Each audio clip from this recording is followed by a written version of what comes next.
Hello guys. आज की इस वीडियो में हम HTML के कुछ टैग्स देखेंगे। जैसे कि आप स्क्रीन पर देख रहे हैं, यहाँ पर मैंने कुछ कोड लिखा है HTML का। बेसिकली हम VS कोड का इस्तेमाल करेंगे क्योंकि इसमें कोडिंग करनी सबसे बेहतर रहती है। तो ज़्यादा टाइम ना वेस्ट करते हुए सीधा मैं टॉपिक पे आता हूँ कि आज हम क्या क्या चीज़ें सीखेंगे। आप देख रहे होंगे जहाँ पर मैंने एक एक्सटेंशन लगा रखी है जिसमें कि हमारे को जो हमने कोडिंग की है उसका जो आउटपुट है उसको हम यहीं पर देख सकते हैं।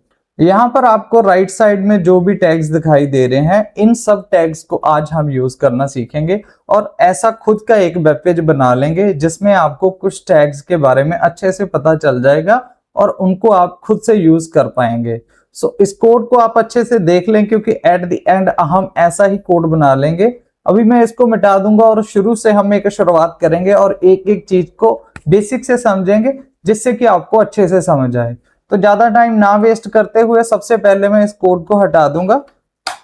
सबसे पहले तो हम HTML टैग को ओपन करेंगे। HTML टैग को ओपन करने के बाद यहां पर हम हेड टैग लगाएंगे। हेड टैग के अंदर हमारा टाइटल टैग आ जाएगा जो कि वेब पेज का नाम होता है। टाइटल हम इसमें कुछ भी दे सकते हैं, हमारी चॉइस है। हम कोई भी टाइटल दे देंगे, जैसे कि हम वेबसाइट 1 टाइटल दे देते हैं। हेड के बाद हमारा बॉडी टैग आएगा और बॉडी टैग में ही हम हमारा सारा का सारा काम करेंगे।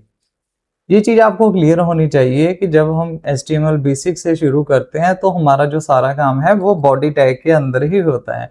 अगर हम CSS सीख रहे हैं साथ में तो हमारा हेड टैग में यूज होगा, अदरवाइज आपको टेंशन लेने की जरूरत नहीं है, सिर्फ बॉडी के बारे में ही ख्याल रखना है। तो सबसे पहले तो बॉडी में हम H1 टैग को सीखते हैं। यहाँ पर मैं H1 लिखूंगा। H1 मीन्स कोई भी हेडिंग देना। इसमें हम कोई भी हेडिंग दे देते हैं, जैसे यहाँ पर मैं YouTube लिख देता हूँ। आप देख रहे होंगे राइट साइड में हमारा जो ब्राउजर का व्यू है वो दिख रहा है कि जैसे ही हमने H1 लिखा हमारा YouTube बड़ा दिखाई देने लग गया, मतलब कि हेडिंग दिखाई देने लग गया। अगर इसकी जगह में H3 लगाता तो हमारा जो हेडिंग है वो छोटा दिखाई देता। अभी आप इसको हम बंद कर देते हैं। अभी आप देख सकते हैं डिफरेंस H1 और H3 टैग में। बेसिकली हमारे को हेडिंग टैग क्लियर हो गया है।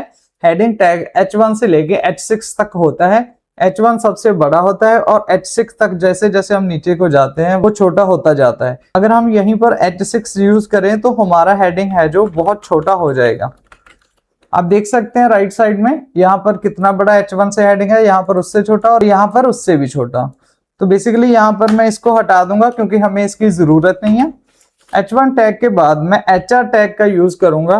HR टैग बेसिकली एक लाइन लगाने के लिए यूज किया जाता है। जैसे अभी यहाँ पर एक लाइन आ गई है, मैं आपको थोड़ा बड़ा करके दिखाता हूँ। जैसे हमने यहाँ पर H1 हेडिंग दे लिया था YouTube और उसके बाद हमने HR टैग का यूज किया। HR टैग का यूज हम बेसिकली एक लाइन लगाने के लिए करते हैं जिससे कि हमारा जो हेडिंग है वो सेपरेट हो सके।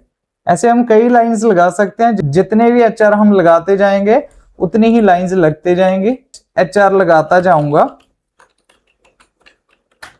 जैसे हम यहाँ पर एक और HR लगा देते हैं तो हमारी एक और लाइन आ जाएगी। इसको हम जितनी बार भी लगा देंगे हमारा HR उतनी लाइंस लगती जाएंगी।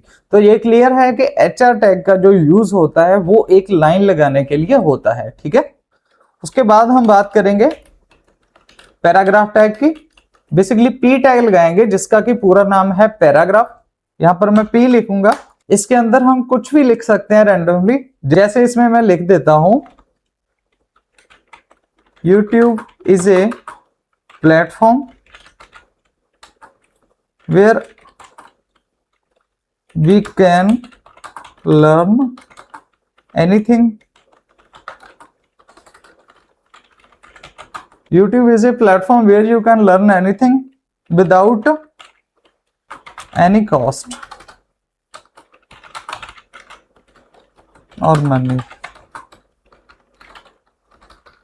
चलो विदाउट एनी कॉस्ट ही कर देते हैं। बेसिकली यहाँ पर हम इंग्लिश सीखने नहीं आए, हम यहाँ पर कोडिंग सीखने आए हैं। तो यहाँ पर जैसे हमने P टैग का यूज किया, यहाँ पर हमारा P टैग ओपन हुआ और यहाँ पर हमारा P टैग बंद हो गया। तो बेसिकली यहाँ पर बेसिकली हम हमारे ब्राउजर में देख सकते हैं कि हमारा जो पैराग्राफ है वो आ गया है। ये कितना भी बड़ा हो सकता है, आप जितने चाहे अक्षर इसमें लिखना चाहते हैं उतने लिख सकते हैं। फॉर एग्जाम्पल अगर हमारे को इस पैराग्राफ में एक लाइन को ब्रेक करना पड़ जाता है, अभी YouTube is a platform where we can learn anything free, so यहां पर हम वेयर से पहले BR टैग लगा देंगे।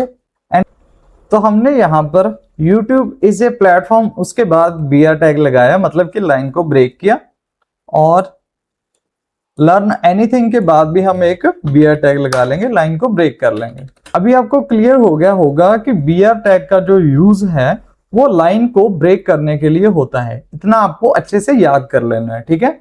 अभी हमने H1 हेडिंग टैग को क्लियर कर लिया, पैराग्राफ टैग को क्लियर कर लिया, HR टैग मतलब कि एक लाइन लगाने के लिए, और BR टैग लाइन को ब्रेक करने के लिए। ये 4 चीजें आपको अच्छे से याद कर लेनी है, ठीक है। उसके बाद हम आगे वाले टैग को समझेंगे, ठीक है।